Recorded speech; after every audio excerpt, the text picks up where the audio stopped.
Can we turn off mirror camera on Google Meet?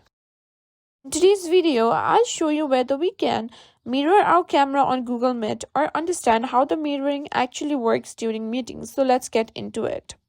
When you join on a meeting or look at your preview, Google Meet automatically mirrors your camera view, but only for you.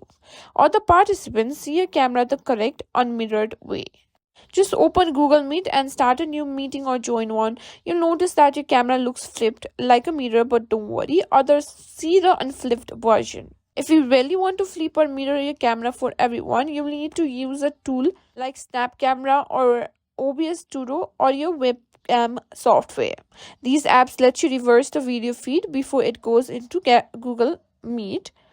On mobile, it's the same. The image looks mirrored to you, but it's actually normal for everyone else. There's no option to disable this because it's just a visual preview.